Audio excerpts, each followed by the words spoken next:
ಪಣಗುತ್ತಿಯಲ್ಲಿ ಮಾರ್ಕಂಡೆ ಮೀನುಗಾರ ಸಹಕಾರಿ ಸಂಘ ಸ್ಥಾಪನೆ ಆಗಿದೆ.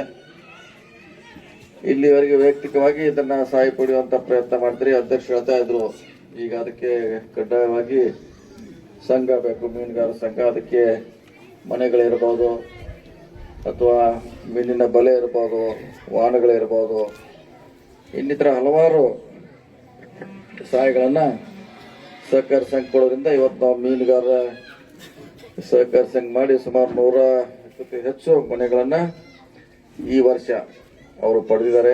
ಅದು ಪಣಗುತ್ತಿ ಇರ್ಬೋದು, ಯಮಕನಮಡಿ ಇರ್ಬೋದು, ಬೇರೆ ಬೇರೆ ರಂಗದೊಳಗೆ ಕೊಡುವಂತ ಪ್ರಯತ್ನ ಮಾಡಿದ್ದಾರೆ. ನಿಮ್ಮ ಸೇವೆ ನಿರಂತರವಾಗಿ ಆಗಲಿ. ಪ್ರತಿ ವರ್ಷ ಒಂದು 100 ಮನೆ ಬಂದ್ರೆ ಬಹುಶಃ ಕೆಲವೇ ವರ್ಷಗಳಲ್ಲಿ ಎಲ್ಲ ಮೀನುಗಾರಿಗೆ ಮನೆ ಸಿಗುವಂತ ಪ್ರಯತ್ನ ಆಗ್ತದೆ. ಮತ್ತು ಮೀನುಗಳನ್ನ ಬೆಳೆಸುವಂತ ಪ್ರಯತ್ನ ಮಾಡಿ. ಯಾಕಂದ್ರೆ ಇಲ್ಲೇ ಪಕ್ಕಕ್ಕೆ ಡ್ಯಾಮ್ ಇದೆ, ನಿಮ್ಮದೇ ಡ್ಯಾಮ್ ಇದೆ ನಿಮ್ಮ ಊರ ಹತ್ತಿರ. ಸೊ ಇಲ್ಲಿ ಎಷ್ಟೇ ಬೆಳೆಸಿದ್ರು ಕೂಡ ಅದು ನಿಮಗೆ ಲಾಭದಾಯಕವಾಗಿ ಹೊರಹೊಮ್ಮುತ್ತದೆ. ಸೊ ಅದನ್ನು ಮಾಡುವಂತ ಪ್ರಯತ್ನ ಮಾಡಿ. ಸರ್ಕಾರದಿಂದ ಕೂಡ ನಾವು ಕೂಡ ರಸ್ತೆಗಳಿರ್ಬೋದು, ನಿಮ್ಮ ದೇವಸ್ಥಾನ ಇರ್ಬೋದು, ಶಾಲೆಗಳಿರ್ಬೋದು, ಸುಮಾರು ಅಭಿವೃದ್ಧಿಗಳನ್ನ ಮಾಡುವಂತ ಪ್ರಯತ್ನ ಮಾಡ್ತೀವಿ. ವಿಶೇಷವಾಗಿ ಹೊಸದಾಗಿ ಒಂದು ನಮ್ಮ ನರ್ಸರಿಯಿಂದ ಇಲ್ಲಿ ಬರುವಂತ ಒಂದು ಹೊಸ ರಸ್ತೆ ಕೂಡ ಆಗಿದೆ. ಶಾರ್ಟ್ ಕಟ್ ಆಗಿದೆ ನಿಮ್ಗೆ ಬರಲಿಕ್ಕೆ. ಯಾಕಂದ್ರೆ ಈ ಕಡೆ ನೀವು ಬರೋದ ಅವಶ್ಯಕತೆ ಇಲ್ಲ. ಶಾಬಂದರ ಕಡೆ ನೇರವಾಗಿ ಬರೋಲಿಕ್ಕೆ ರಸ್ತೆ ಬಹಳ ದಿನಗಳ ಬೇಡಿಕೆ ಇತ್ತು. ಇನ್ನೇನು ಕೆಲವೇ ದಿನಗಳಲ್ಲಿ ನಮ್ಮ ಲಿಫ್ಟ್ ಇರಿಗೇಷನ್ ಕೂಡ ಮಾಡ್ತಾ ಇದೀವಿ. ರಾಜಕಟ್ಟಿ ಈ ಭಾಗದ ಸುಮಾರು 5-6 ಊರಿಗೆ ಅದು ಕೂಡ ಟ್ರಯಲ್ ಸ್ಟೇಜ್ ನಲ್ಲಿ ಇದೆ. ಸೊ ಸಾಧ್ಯ ಆದಷ್ಟ ಈ ಭಾಗದಲ್ಲಿ ಡೆವಲಪ್ ಮಾಡ್ಲಿಕ್ಕೆ ಪ್ರಯತ್ನ ಮಾಡ್ತಾ ಇದೀವಿ. ಅದಕ್ಕಾಗಿ ಯಾರು ಕೆಲಸ ಮಾಡ್ತಾರ ಇದಕ್ಕೆಲ್ಲ ಹೇಳ್ತಾರೆ ನಮ್ಮ ಇಬ್ಬರು ಲೀಡರ್ಗಳು. ಇನ್ನು 2 ವರ್ಷ ಐತಿ, ಈಗ ಎದ್ದು ಬಿಟ್ಟಾರ ಅವ್ರು. ಇನ್ನು 2 ವರ್ಷ ಓಡೋದು ಬಹಳ ಕಷ್ಟ, ಗೊತ್ತಿಲ್ಲ ಅವ್ರಿಗೆ. ಇನ್ನು ಕೊನೆ ಒಂದು ವಾರ ಇರ್ತಾ ಓಡಬೇಕಾಯ್ತಿ. ಈಗ 2 ವರ್ಷ ಮುಂಚೆ ಓಡತಾರ. ಎಲ್ಲಿ ನಿಲ್ತಾರೋ ಗೊತ್ತಿಲ್ಲ. ಎಲ್ಲಿ ಕಮಲಿನಿ ಚಿಕ್ಕವನು ಕೊಟ್ಟು ತಿಂತಾಳ ಈಗ ತಗೊಳತಾರ. ಇದು ಇನ್ನು 2 ವರ್ಷ ಬಹಳ ಐತೆ ಅದು. ಯಾಕಂದ್ರೆ ಈಗ ಓಡಿ ಏನು ಉಪಯೋಗ ಇಲ್ಲ ಅಂತ ನಾವು ಸುಮ್ಮದಿವಿ. ಅರೆ ಇಷ್ಟೇ ಮಾತ್ರ ಕೆಲಸ ಯಾರು ಮಾಡ್ತಾರೆ, ಯಾರು ಮಾಡ್ಯಾರ. 20 ವರ್ಷದಿಂದ ನಿಮ್ನ ಅಳಿದಾರ. ಅವಾಗ ಹೆಂಗ ಆಳ್ತಿದ್ರು, ಏನೇನ್ ನಿಮ್ಗೆ ಹೇಳ್ತಿದ್ರು, ಏನ್ ಮಾಡಿದಾರೆ ನಿಮ್ಗೆಲ್ಲ ಗೊತ್ತಿದೆ. ಏನ್ ಗೊತ್ತಿಲ್ಲ ಅಂತೇನಿಲ್ಲ. ಇವತ್ತು ಈ ಭಾಗದಾಗ ಓಡಾಡಕ್ ಬಹಳ ಖುಷಿ ಅನಿಸ್ತೈತಿ. ಇಂಥವು ಅದು ಈ ತರ ಗುಡ್ಡಗಾಡು ಪ್ರದೇಶದಲ್ಲಿ ಸೈಕಲ್ ಹೋಗದಿರಂತ ಪರಿಸ್ಥಿತಿಯಲ್ಲಿ ನಾವು 2008 ಬಂದಾಗ ಎಲ್ಲ ರಸ್ತೆ ನೋಡಿದ್ವಿ.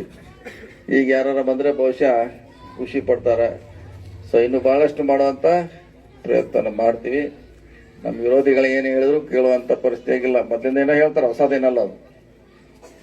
ಹೊಸದೇನಲ್ಲ. ಇಲೆಕ್ಷನ್ ಬಂದಾಗ 6 ತಿಂಗಳು ಮೊದಲು ಶುರು ಮಾಡಿದ್ರು. ಈಗ ಜಲ್ದಿ ಶುರು ಮಾಡ್ಯಾರ. ಇನ್ನದು ಯಾವಾಗ ಅಷ್ಟು 2 ವರ್ಷ ಓಡೋಟ ಶಕ್ತಿ ಯಾರಿಗೂ ಇರೋಲ್ಲ.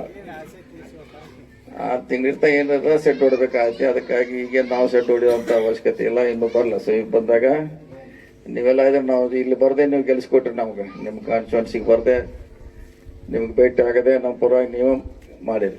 ಈಗ ಅದಕ್ಕಿಂತ ಮತ್ತೆ ವಿಭಿನ್ನವಾಗಿ ಆಗಿದೆ. ಮತ್ತೆ ನಿಮ್ಮನ್ನ ಗುರುಸ್ತಾರೆ. ಈಗ ಬೆಂಗಳೂರಿಗೆ ಹೋದ್ರು ಕೂಡ ಯಮಕನಮಡಿ ಕಾನ್ಸ್ಟಿಟ್ಯೂನ್ಸಿ ಅಂದ್ರ ಹೆಚ್ಚು ಮನೆ ಕೊಟ್ಟಾರ. ನಿಮಗ ಹೆಚ್ಚು ಕೊಟ್ಟಾರ, ಗೌರವ ಕೊಡ್ತಾರ. ಅಷ್ಟು ಗಳಿಸಿರಿ. ನಾವು ನಿಮಗ ಬಹಳ ಕೊಡದೇ ಇದ್ರು ಕೂಡ ಯಾವುದೇ ಕಚೇರಿಗೆ ಹೋದ್ರು ಕೂಡ, ಯಾವುದೇ ಒಂದು ರಾಜಕಾರಣಿ ಕಡೆ ಹೋದ್ರೆ, ಯಾವುದೇ ಒಂದು ವ್ಯಕ್ತಿ ಕಡೆಗೆ ಹೋದ್ರೆ ನಿಮ್ಮನ್ನ ಗುರುಸ್ತಾರ, ಗೌರವ ಕೊಡ್ತಾರ. ಅಷ್ಟು ಮಾತ್ರ ಕೊಟ್ಟಿದ್ವಿ. ಅದನ್ನ ಯಾರು ಕೊಡ್ಲಿಕ್ಕೆ ಆಗೋಲ್ಲ. ಅದನ್ನ ಕೊಡ್ಸಿದೀನಿ. ಸ್ವಾಭಿಮಾನ, ಗೌರವ ಬಹಳ ದೊಡ್ಡದ. ಅದನ್ನ ಕೊಡುವಂತ ಪ್ರಯತ್ನ ಮಾಡಿ. ಯಾವುದೇ ರಾಜಕಾರಣಿ, ಯಾವುದೇ ಸರ್ಕಾರ ಬಂದ್ರು 100ಕ್ಕೆ 100 ಯಾವುದೇ ಕೆಲಸ ಮಾಡಕ್ಕೆ ಯಾರಿಗೂ ಸಾಧ್ಯ ಆಗುದಿಲ್ಲ. ಆದ್ರೆ ನಾವು ಸುಮಾರು 18 ವರ್ಷಗಳಲ್ಲಿ ಸಾಕಷ್ಟು ಕೆಲಸ ಮಾಡ್ಲಿಕ್ಕೆ ಪ್ರಯತ್ನ ಮಾಡಿದ್ವಿ. ಮುಂದೂ ಕೂಡ ಮಾಡ್ತೀವಿ ಅನ್ನೋ ಮಾತನ್ನು ಹೇಳುತ್ತಾ, ನಮ್ಮ ಪರವಾಗಿ ಯಾರು ನಿಂತಿದಾರ, ಯಾರು ರಕ್ಷಣೆ ಮಾಡ್ತಾರ ಅವ್ರನ್ನ ಗುರುತಿಸುವಂತ ಕೆಲಸ ಆಗಲಂತ ಅಷ್ಟೇ ನಾವು ಹೇಳಿ. ಇನ್ನು ಬಹಳಷ್ಟು ಕೆಲಸ ಮಾಡೋದಿದೆ, ಮಾಡ್ತೀವಿ. ಇಂದು ಕೂಡ ಮಾಡ್ತೀವಿ. ವಿಶೇಷವಾಗಿ ಗುಡ್ಗುದಿಯಲ್ಲಿ ಕೂಡ ಒಂದು ಶಾಲೆಯನ್ನು ಕೂಡ ನಾವು ಮಾಡ್ತಾ ಇರೋದು ಅತ್ಯಂತ ಮಾದರಿ ಅದು ಈ ಭಾಗದಲ್ಲಿ. ಮತ್ತು ಸರ್ಕಾರಿ ಶಾಲೆಗಳನ್ನ ಕೊಟ್ಟಿದ್ದೀವಿ. ಬಸವಪುರದಾಗ ನೋಡಿರ್ಬೋದು. ಬೇರೆ ಬೇರೆ ಊರುಗಳಿಗೆ ಕೂಡ ಬಹಳಷ್ಟು ಸರ್ಕಾರಿ ಶಾಲೆಗಳನ್ನು ಡೆವಲಪ್ ಮಾಡುವಂತ ಪ್ರಯತ್ನ ಮಾಡ್ತೀವಿ. ವಿರೋಧ ಪಕ್ಷದವರು ಅವ್ರು ಹೇಳುವಂತ ಧರ್ಮ ಕರ್ತವ್ಯ ಹೇಳ್ತಾರ, ಕೇಳೋದು ಬಿಡುದು ಅಷ್ಟೇ ಅದ. ಅದನ್ನೇ ನೀವು ಹಿಡ್ಕೊಂಡು ಮನಿ ಮಠ ಒಯ್ದ ಅವಶ್ಯಕತೆ ಇರೋಲ್ಲ. ಸೊ ಈಗಾಗಲೇ ಗೊತ್ತಿದೆ ನಿಮ್ಗೆ ಯಾರು ಕೆಲಸ ಮಾಡಿದಾರಂತ. ಸೊ ಅದಕ್ಕಾಗಿ ಈ ಸಂಘ, ಮೀನುಗಾರ ಸಂಘ ಮಾಡಿದ್ರೆ ಇದನ್ನ ಡೆವಲಪ್ ಮಾಡಬೇಕು, ಇದರಿಂದ ಆದಾಯ ಬರುವಂಗೆ ನೀವೆಲ್ಲ ಪ್ರಯತ್ನ ಮಾಡ್ಬೇಕು. ಯಾಕೆ ಪಕ್ಕಕ್ಕೆ ಇತ್ತು ನಿಮಗಿಲ್ಲೇ ನೀರು, ಬಹಳ ದೂರ ಏನು ಹೋಗ್ಬೇಕಾಗಿಲ್ಲ. ಅಲ್ಲಿ ಸುಮಾರು ಮೀನನ್ನ ಬೆಳೆಸಲಿಕ್ಕೆ ಅವಕಾಶಗಳಿದೆ. ಬೆಳೆಸಿ ಆದಾಯದಿಂದ ನಿಮ್ಮ ಆರ್ಥಿಕವಾಗಿ ಪ್ರಗತಿ ಹೊಂದಲಿ ಅಂತ ಹೇಳಿ, ಅದಕ್ಕಾಗಿ ಇನ್ನೂ ಏನಾದ್ರು ಕೆಲಸ ಇದ್ರೆ ನಮ್ಮ ಗಮನಕ್ಕೆ ಅದು ಹೇಳ್ತಾ ಇದಾಗಲೇ ಕೆಲಸ ಮಾಡಿದ್ದಾರೆ. ದೇವಸ್ಥಾನ ಕೊಟ್ಟಿದ್ದಾರೆ, ಶಾಲೆ, ಸರ್ಕಾರಿ ಶಾಲೆಯನ್ನ ಕಟ್ಟಿದ್ದೀವಿ, ಈ ರಸ್ತೆ ಮಾಡ್ತಾ ಇದ್ದೀವಿ.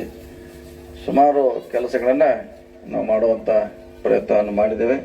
ಅದಕ್ಕೆ ನಿಮ್ಮೆಲ್ಲರ ಆಶೀರ್ವಾದ. ಯಾಕಂದ್ರೆ ನಮ್ಗೆ ಪ್ರತಿ ಸಾರಿ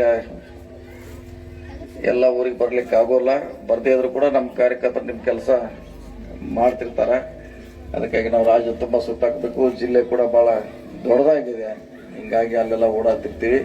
ಅದಕ್ಕಾಗಿ ನಿಮ್ಮೆಲ್ಲರ ಆಶೀರ್ವಾದ ಇರಲಿ. ನಿಮ್ಮ ಮೀನುಗಾರ ಸಂಘ ಅತ್ಯಂತ ಹೆಚ್ಚು ಬೆಳೆಸುವಂತ ಪ್ರಯತ್ನ ಮಾಡಿ ನಿಮ್ಮ ಜೊತೆ ಇದು ಅಂತೇಳಿ ನನ್ನ ಮಾತು ಮುಗಿಸಿ ನಮಸ್ಕಾರ.